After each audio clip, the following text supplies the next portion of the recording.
আমার যমজ বোন বছরের পর বছর ধরে তার স্বামীর হাতে মার খেত, তাই আমরা জায়গা বদল করলাম। আর তার কোনো ধারণাই ছিল না যে সেই রাতে যে নারী তার বাড়ি ফিরেছিল সে তার ভেঙে দেওয়া মানুষটি নয়। আমার নাম আদ্রিয়া রহমান আর আমার যমজ বোনের নাম অনন্যা। আমরা দেখতে হুবহু একরকম হয়ে জন্মেছিলাম, কিন্তু জীবন আমাদের দুজনকে দুটি সম্পূর্ণ ভিন্ন জগতে টেনে নিয়ে গেছে। দীর্ঘ 10টা বছর আমি কাটিয়েছি পাবনা মানসিক হাসপাতালের 4 দেয়ালের পেছনে লোহার গেটের ওপারে। আর ঠিক সেই 10টা বছর অনন্যা একটা সাধারণ জীবন গড়ার চেষ্টা করছিল এমন এক পুরুষের সাথে যে তাকে তিল তিল করে ধ্বংস করে দিচ্ছিল। আমি যখন ছোট ছিলাম ডাক্তাররা আমার জন্য বড় বড় ইংরেজি শব্দ ব্যবহার করতেন। Impulse control disorder, violent tendency, emotionally unstable. কিন্তু আমার নিজের কাছে এর একটা সহজ অর্থ ছিল। আমি যে কোনো অনুভূতি খুব তীব্রভাবে অনুভব করতাম। আনন্দ আমার ভেতরে আগুনের মতো জ্বলে উঠত, ভয়ে আমার শরীরকে কাঁপিয়ে দিত। আর রাগ আমার ভেতরে একটা জীবন্ত ধারালো কিছুর মতো নড়ে চড়ে উঠত, যা চোখের সামনে অন্যায় দেখলে কিছুতেই শান্ত থাকতে পারতো না। সেই রাগই আমাকে সবার থেকে আলাদা করে খাঁচায় বন্দি করেছিল।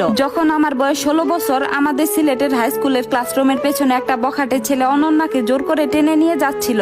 এরপর আমার শুধু এইটুকুই মনে আছে, চারপাশে প্রচন্ড চিৎকার চেঁচামেচি, একটা ভাঙা চেয়ার আর ছেলেটার মুচকে যাওয়া হাত, তার মুখ দিয়ে রক্ত ঝরছিল। কেউ এটা দেখলো না যে ছেলেটা আমার বোনের সাথে কি করতে যাচ্ছিল।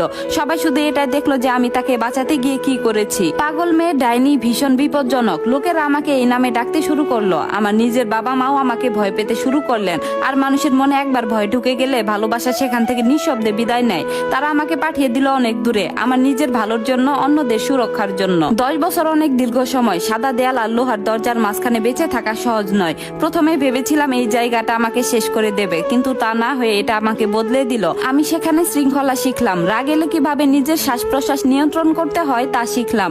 আমি আমার ভেতরের ক্ষোভটাকে শক্তিতে রূপান্তর করলাম। যতক্ষণ না হাত দুটো অবশ হয়ে যেত আমি পুশ আপ দিতাম, কাজ ছিঁড়ে যাওয়ার আগ পর্যন্ত পুল আপ দিতাম। যতক্ষণ না শরীর পাথরের মতো শক্ত হতো সিট আপ দিতাম। পৃথিবী যদি ইতিমধ্যে আমাকে বিপজ্জনক বলে ধরে নিয়ে থাকে তবে তাই সই। আমি নিজেকে এমন এক বিপজ্জনক রূপে তৈরি করলাম যার নিয়ন্ত্রণ আমার নিজের হাতে।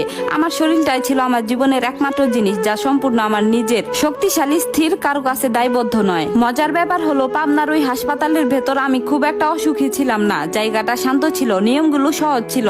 সেখানে কেউ মুখে ভালোবাসার অভিনয় করে আড়ালে আমাকে ধ্বংস করার চক্রান্ত করতো না। তারপর এক দুপুরে অনন্যা আমার সাথে দেখা করতে এলো। ওকে দেখা মাত্রই আমি বুঝতে পারলাম কিছু একটা মারাত্মক ভুল হয়েছে। ও চেয়ারে বসার আগে, ও হাসার আগে, এমনকি মুখ খোলার আগেই ঘরের ভেতরের বাতাসটা যেন ভারী হয়ে উঠেছিল। ওকে আগের চেয়ে অনেক রোগা লাগছিল, যেন জীবনটাই তাকে আস্তে আস্তে ছোট করে ফেলেছে। তার কাঁধ দুটো এমন ভাবে ভেতরের দিকে ঝুঁকেছিল যেন সে বেঁচে থাকার জন্যই সবার কাছে ক্ষমা চাচ্ছে। জ্যৈষ্ঠ মাসের কাঠফাটা দুপুরের গরম, অথচ অনন্যার গায়ের কামিজের বোতাম একদম গলা পর্যন্ত আটকানো। মেকআপ দিয়ে সে তার গলার দাগটা লুকানোর চেষ্টা করেছিল, কিন্তু তা ব্যর্থ হয়েছে।